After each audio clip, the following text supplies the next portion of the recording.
फिर आप संजय जी के भी पास जाइएगा, क्योंकि देखिए संजय जी ने दोनों बातें कही। उन्होंने कहा कि पहले तो ये पता चले कि वोटर्स ने वोट दिया है कि नहीं, और फिर ये पता चले कि किसको वोट दिया है, ये तो पता चल नहीं सकता।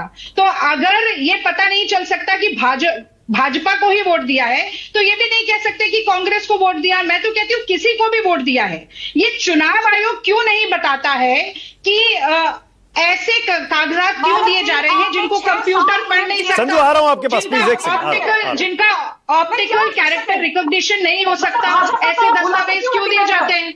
डिजिटल वोटर रोल क्यों नहीं दिया जाता? ओके, संजय कुमार, संजय जी जरा आप बोलना चाह रहे हैं। संजय जी, उसके बाद आ रहा हूं संजू आपके पास। संजय जी बोलिए। संजय कुमार, संजय जी बोलिए। बस आधा मिनट। हाँ बोलिए। देखिए, मैंने स्टेप बाय स्टेप कहा। मैंने कभी नहीं कहा कि जो इलेक्ट्रोल रोल जिस तरह की गड़बड़ियां हैं वो अच्छी बात है और वो गड़बड़ नहीं है।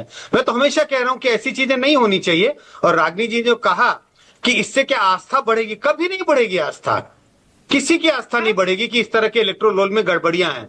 लेकिन जो दूसरा और तीसरा पहलू था, मैं तो उस पर अभी भी कहता हूं, भाई इसका गड़बड़ी तो है इलेक्ट्रोल रोल में, कोई मतलब इस पर कोई शक ही नहीं है। लेकिन ऐसा कहना कि चारों लोगों ने वोट दिया और चारों ने एक ही पार्टी के लिए वोट दिया, मैंने कहा इसके सबूत नहीं है हमारे पास।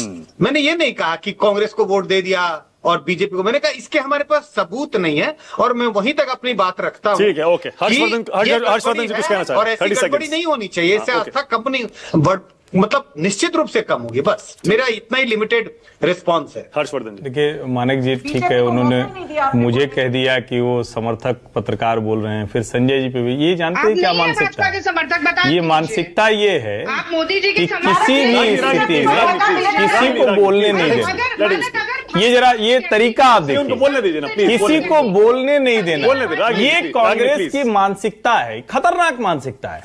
और यही मानसिकता है कि राहुल गांधी अगर सत्ता में नहीं है तो फिर लोकतंत्र नहीं है। गांधी परिवार के पास सत्ता नहीं है तो वोट चोरी हो गया है। विदेश में बैठ के भी यही बोलेंगे, देश में बैठ के भी यही बोलेंगे। और मैं फिर कह रहा हूं, अमेठी और रायबरेली का भी आप कड़ा बताते ना।